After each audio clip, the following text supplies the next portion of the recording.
Спасибо большое.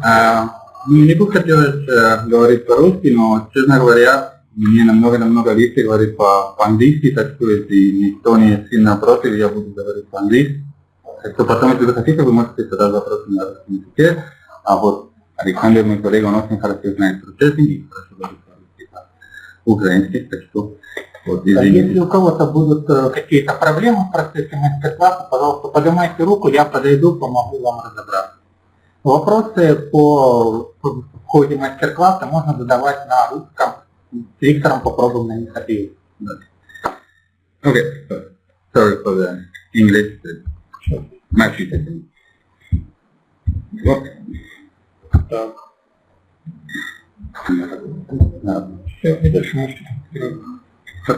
Okay.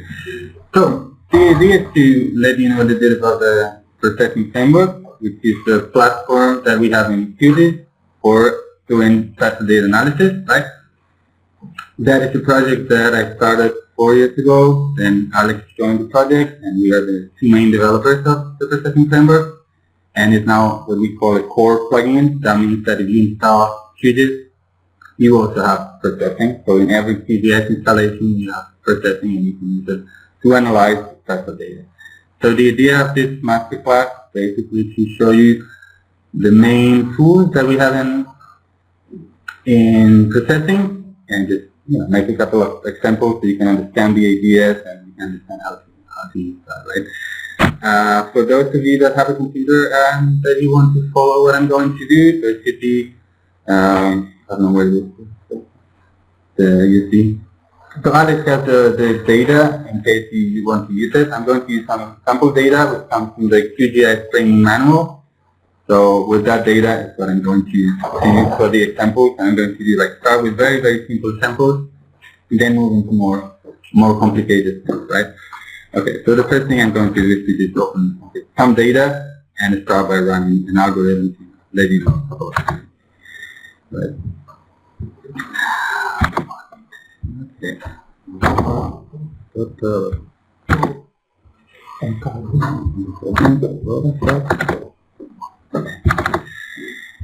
Cool. So let's start with something very simple, right? So I'm going to start with a very simple layer. Once you get the data, you can use that. There's a folder called first out for running the first algorithm. And you can see it's a very simple thing which has just 2 polygons, right? So the idea of processing, just so you get to know it, before we had processing in QGIS, there were quite a few plugins, like QGIS works with plugins. There were plugins that did analysis, right? So each plugin was completely separate from the other. That was not a very homogeneous situation. So each plugin was, different interface, different way of doing things, and that was not a good idea. It was also more difficult for developers to develop a plugin.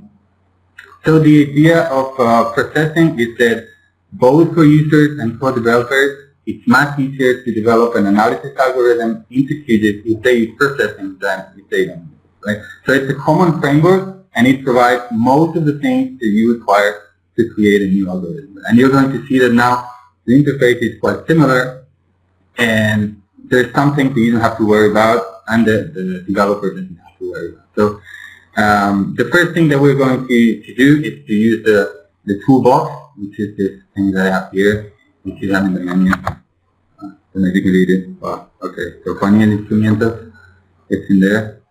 So that's basically a list of all the algorithms that we have, and that's like the main element that we have in processing. It's basically a list of all the algorithms that we have, which currently contains more than 500 algorithms. So it means we have a lot of them because we use other software through the toolbox, right?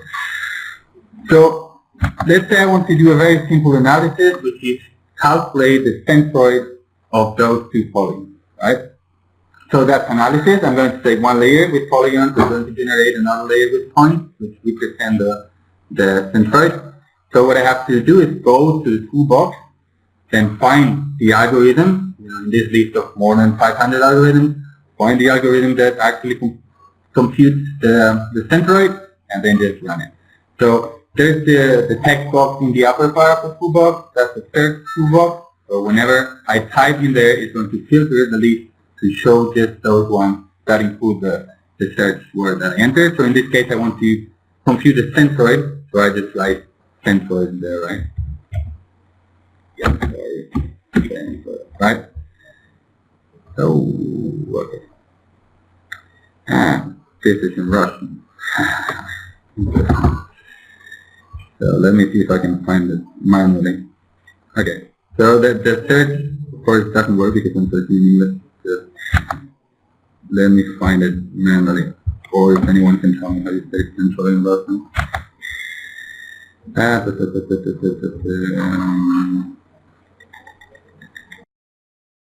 Maybe it's in here. Okay, I guess that средний координаты probably that answer. I guess. Yeah. Okay, so basically what you do is to look for the algorithm. Okay, you need to know how it's called. In this case, some parts of processing are translated into Russian, some others are not. So, and the thing that I told you that all the algorithms that you have in processing, they share a lot of things, is this common framework, is that all the algorithms have the same structure. So the UI is always the same. Before, there were different plugins, and for each plugin you had a different dialog with different buttons, with different menus.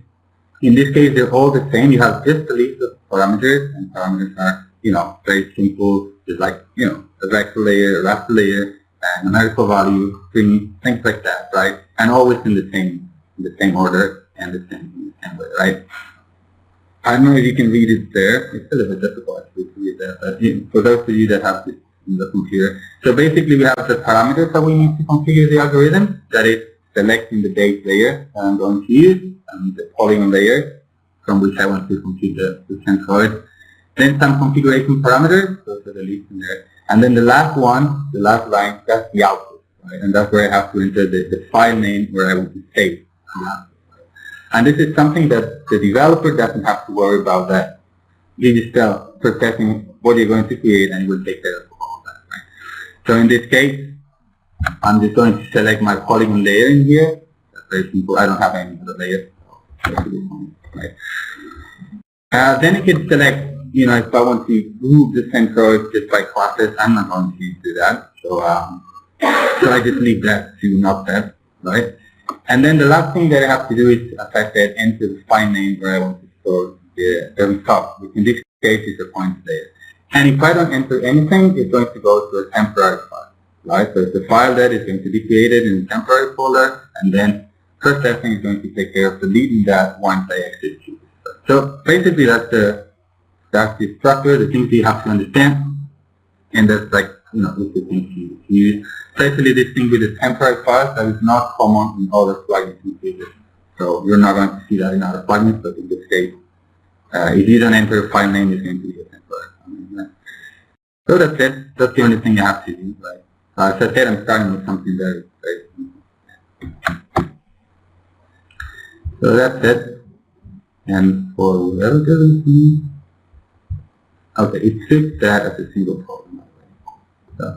So that's it's not actually the centroid, the Время coordinate, it's like the central coordinate of all the coordinates in the layer. I understood that for the centroid, it's not that actually. But you see that's it has created a new layer, right?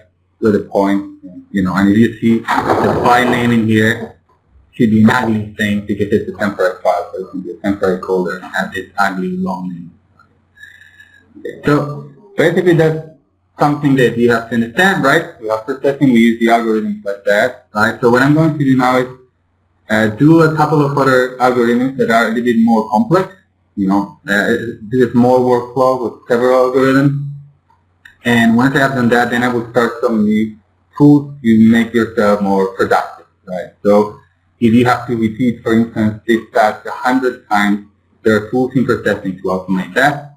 If you have to do that with 100 different layers, if you have to link different algorithms, so that's what I'm going to show you, right?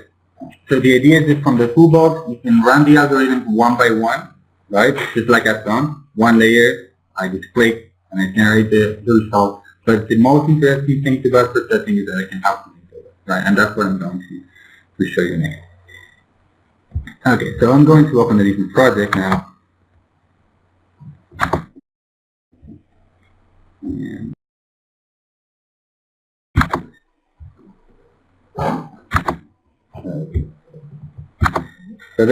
for those of you that are following me, there should be a folder called Hydro, which contains data to perform hydrological analysis, right? And that's what I'm going to use.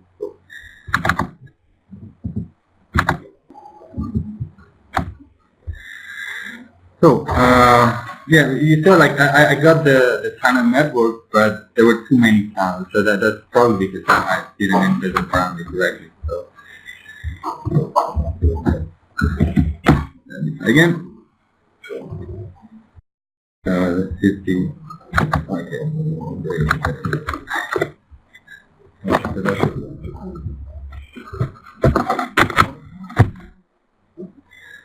Okay, so let me try again and see if it works this time. Okay, much better. So you see, depending on the threshold, I get a channel network that has more channels or less, depending on the threshold that I set. I can get rid of this so you can better see it, right? So you see now I have this is like the main channel. You can see from the shape of the release that of course there's the bottom part of the valley. So you can see the channel network in there, right? So I have that's fine, right? I already have the channel network, and with that, what I'm going to do is to compute the space into watershed basin. So in each junction of the channel network, I'm going to delineate one of the spaces, right? So that's the next step, right? Now, let me do that one. Yeah.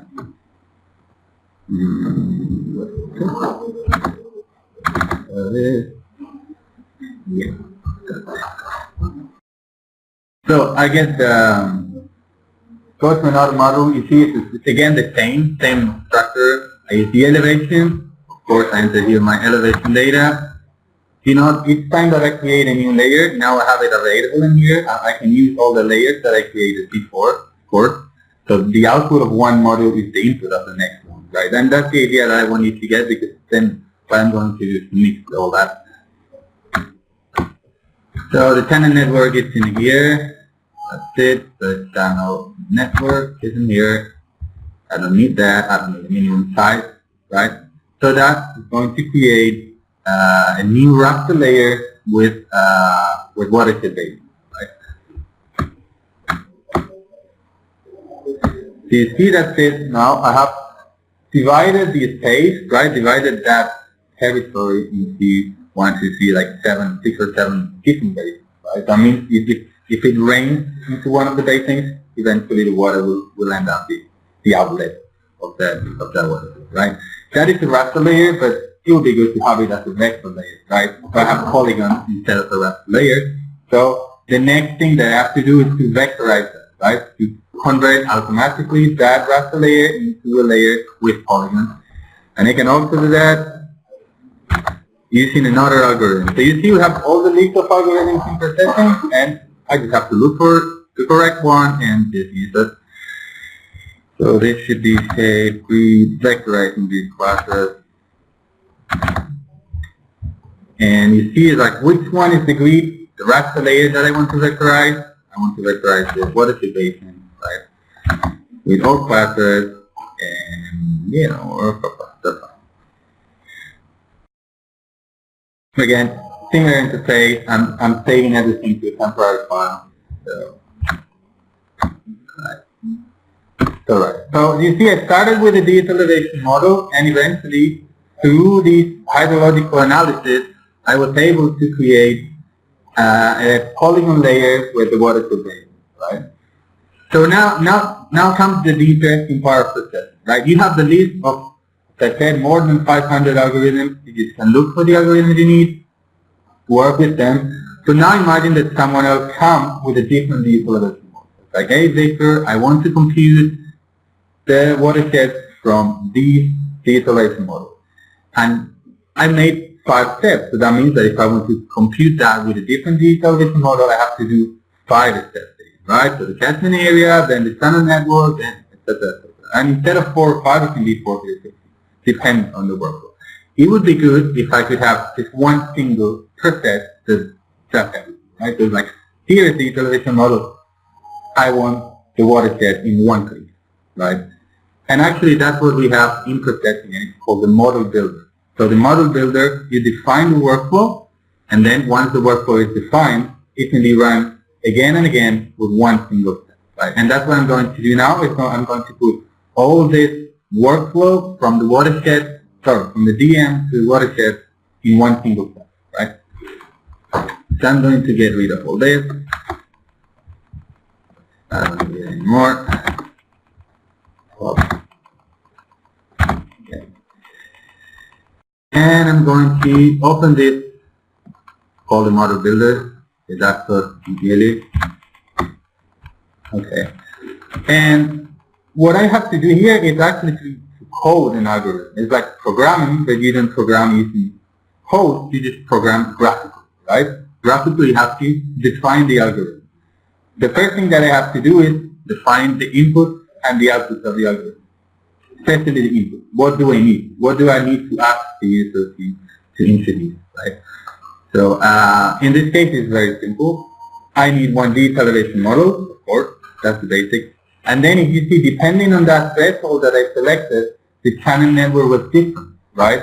So I should give the user the chance to also set that parameter, right? So I need two parameters, the D elevation model and the threshold for the channel, right? So this is what I have to do in here. You see the parameters, and I just select the ones that I want. I need a raster layer, okay? What is the name of the parameter? D elevation model. Is this a mandatory parameter? Definitely, because without it I can't do it. Right? So it is mandatory. Up, and there it is, right? I got my first parameter in there. Second parameter that I need is just the threshold like that. And that's the number, right? It's the number that I have to ask the user. So it's going to be called channel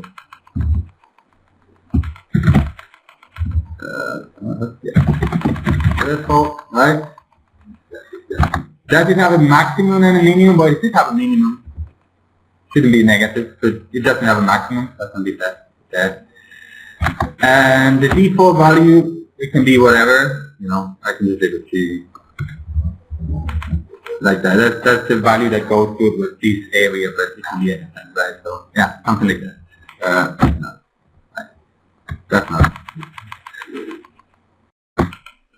So now I already have everything I need for creating the interface, right? For asking the user about that. And actually I can run if I run the algorithm, now it's not going to do anything because there's no algorithm in there, but I'm going to see the window that asks the user already for that. And this is done automatically. I don't have to create anything, right? Again, like, it's the same for all the algorithms, even the ones that I created here. The interface is always the same. I don't have to worry about it. So I'm going to do an engineer that is basing from the VM, and this goes into accept whatever. So I'm done here with the parameters. Now I'm going to add all the algorithms that I use, right? And based on this parameter, I'm going to define the whole workflow that I have shown you before. So the first thing, remember, was to compute the catchment area. Alright? So I can look for that in here. Catchment area. Right? And I do exactly the same thing, but instead of using the layers that I have open in QGIS, I use the layers that I'm asking the user to enter. I'm asking the user to enter the DM, so I have my DM here. The method, I can use any. And in here I just define if this is a final result. Is this something that I want to keep at the end or not? Do I want to keep the catchment area? No. The only thing that I want to keep is actually the polygon, right? Not the intermediate step. I just want to keep the polygon. Right? So I don't enter any name. Enter the name if this is the final result. If not, it's still in there, right? And this thing here, the parent algorithm, you have to worry about it. So see, now I'm starting to build my, network for, the workflow, and all the algorithms are connected. I'm taking the DM and I'm putting that into the catchment area at the elevation, and that's my first step. I need to go to the next step, which now is to compute the channel network. Right, so I look for that. It should be in channel. Okay, so it's the same thing as I did before, but more abstract right now because I'm not using real layers. I'm just using the conceptual layers. Right? So the elevation in here, I have the digital elevation model. I'm asking the user to enter the digital elevation model. But also, if this works, I have the catchment area from the algorithm called catchment area. So like I added a piece that itself is generating another algorithm, right? So that's what I'm going to use. So I'm going to link this algorithm with the previous one. Well, the init, sorry, not in here, actually. Here I put the DM, and in here the initiation grid, I use the catchment. What about the threshold? I'm asking the user for the threshold. So I can directly write the value here, like 1, 2, 3, whatever, or I can use the channel threshold that I'm asking the user, right? Oh, that should be it. I can forget about the other parameters, right? None of these parameters are final, temporary, so I don't have to include. So let's see, you see this is starting to take shape, right? Now I start with this, it goes to this, goes into that, and using this one in here. More or less you get the idea, right? Next step is to calculate the basements, right? So I go to, hydrology, channel. So this is the watershed basin, I get the elevation, the channel network, I computed that before, right? Channel network from the channel network algorithm. So I'm linking the algorithm here. I just give them the structure of the workflow. And this is not a final result because there's the watershed, but it's a raster layer, and I want to keep the polygon layer. Right? There it is. So this is starting to get a bit messy. I'll fix it right now. Sort of like this. Yeah, kinda. Right? So the final step is to vectorize the watershed, right? So to these vectorizing these classes. So I'm going to vectorize the watershed basins that come from the algorithm watershed. All classes, that's fine like that. And this is the final result. I'm going to call them basins, right? Watershed basins. That's fine. And if I go here, you see I have vectorizing these classes, and actually this generates an output. This is the final output. The basin, right? So this is my full workflow. Everything that I've done before one by one, I have now defined conceptually, so I just can save it for basins from them in the example group. I just save it right now, right? And I save it into the default folder, which is one called processing model.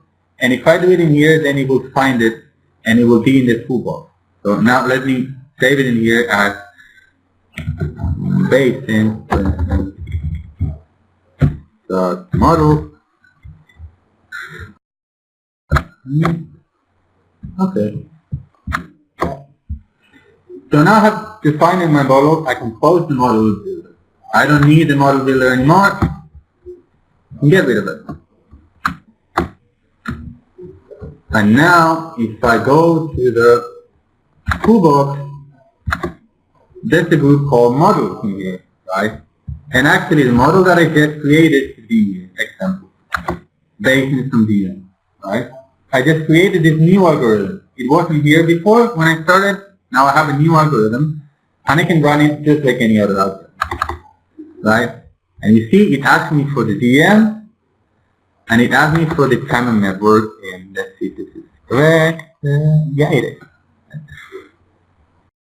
So you see the DM and the channel network, and it has one final output that I defined for racing, right? That's it. And now in one single step, it's going to do everything that I did before. Let's see what it does. So it's starting calling Saga many times because it's running, 4 different algorithms, and you can see in the bottom one. And for some reason, it didn't go well. So that should be a little bit nicer. But I know what happened. Just bear with me, I'm going to change that. Hang on a second. Yeah, let me get rid of this. Let me get rid of that. So I can go to the model, and of course I can edit the model. And I know what went wrong when I did the channel network. There's this parameter, the initiation type. The cells that are the reverse are the ones above the threshold, not below the threshold. So this shouldn't be less than greater than. So that was my mistake. So I just take that. Okay, now it's changed. I save it again. This is fine now. Let's try again. Paste this in DM. That should be fine. That's it. There it is, right? And you see everything that I did in the 4 or 5 steps, now I can do it in 1 step. Imagine that instead of the workflow with 4 or 5 steps, it has one with 100, and actually people with the session create models that are huge with hundreds of steps.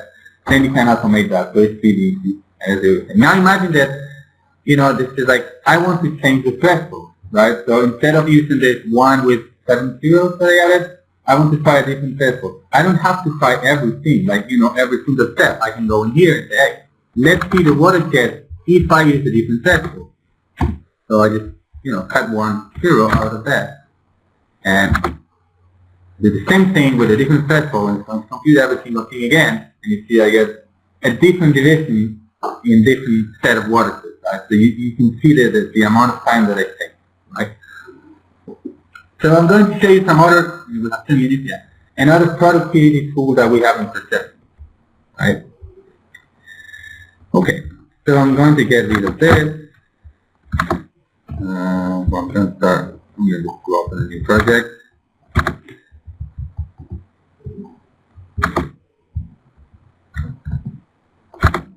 Alright. So this should be one called platform, right?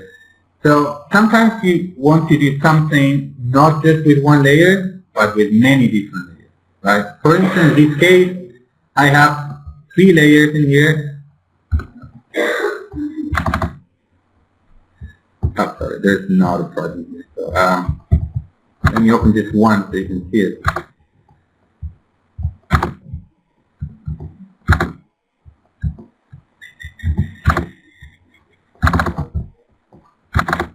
So I have 3 layers. Well,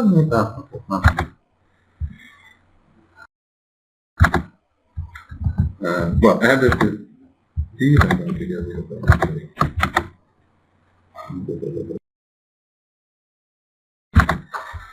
So I have three vector layers. I'm going to open just one of them so you can see it, right?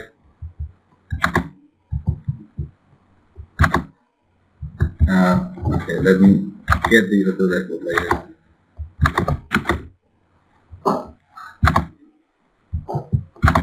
So it's just a layer with points, right? And this layer is in CRS 23030. You see here, that's the CRS that we frequently use in Spain, right? This is the Spanish data. Imagine that I want to convert that into a different projection, right? I want to convert that into like the typical 43261, right? So how do I do that? Well, you can do it with processing, of course, because that's analysis. Something you can do. So I don't know if it's going to be called reproject or in Russian. So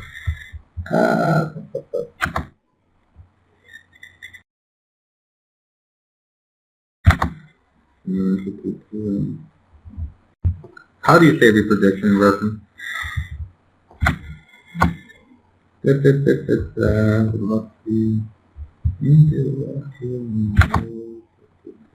This is for selection.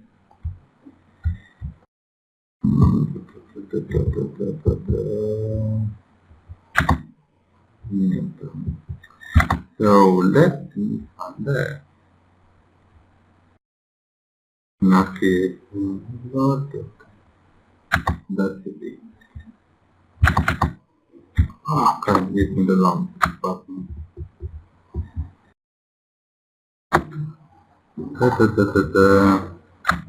How do you say that? Right.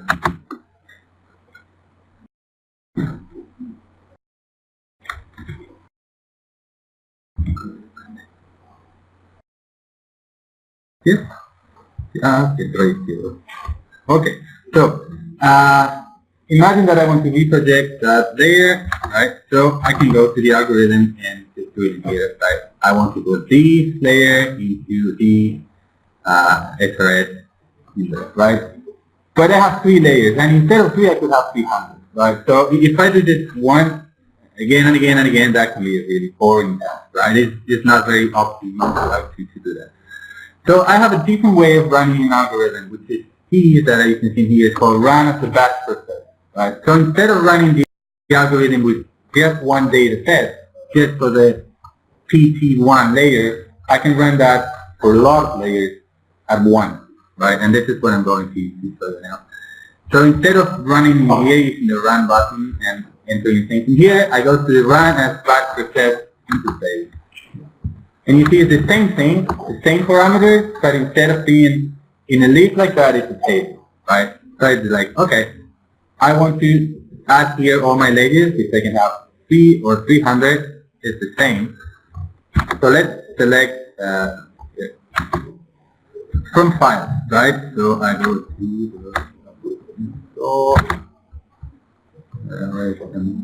one, the setting, batch conversion. So let me select all the state files.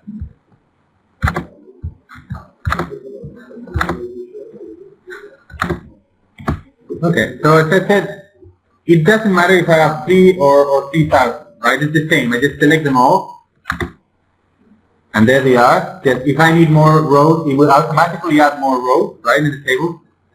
So which one is the destination CRS? Is this one here table 3 to 6 in there? And now the output, so I have to enter a name for each one of the outputs, but that can be sort of automated. So I just select where I want to store that. I'm going to put it in here as well, same place, and I'm going to call it 4326.shape. Uh-oh, yay.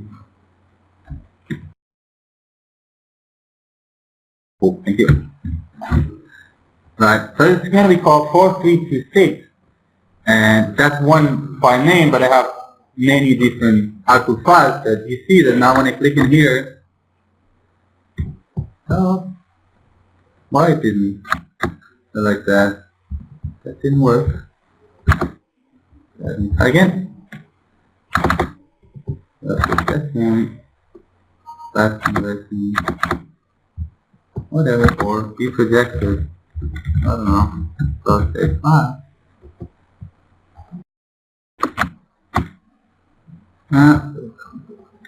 No, I think that maybe this is the old version. So it looks like there's that one. Let me go to yeah.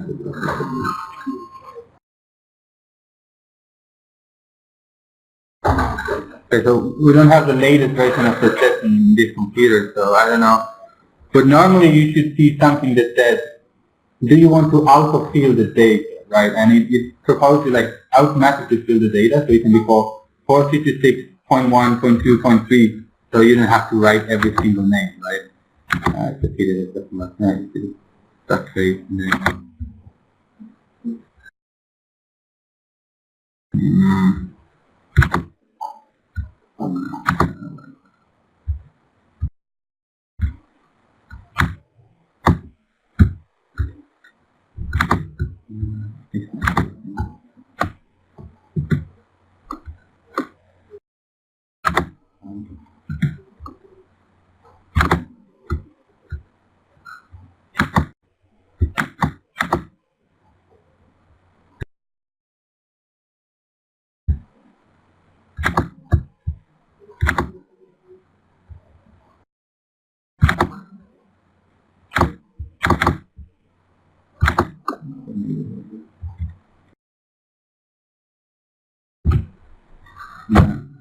So it seems there's an issue with this version. I don't know if you have the latest processing version, maybe it works in your computer for those of you that are playing in your computer. But anyway, it automatically fills all that. So once you have all the tables, you just click on run, and it will run the same algorithm 3 times, right? So it will just do all that automatically.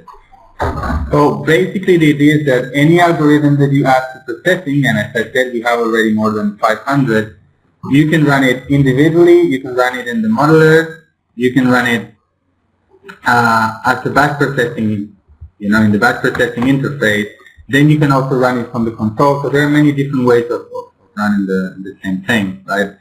And also there's QGIS server, in case you don't know it, and you can serve any algorithm. So if you add a new algorithm in there, it will be served in that QGIS server. So basically, wherever you want to develop a new algorithm, the best solution is to use processing for that, right? So that's exactly 6 o'clock, so I think that should be it. So yeah, thank you very much. Sorry for doing this in English, but yeah. And now Alex is going to take it and he will show you the GeoGIS plugin that we have developed as well. So, yeah, thank you very much.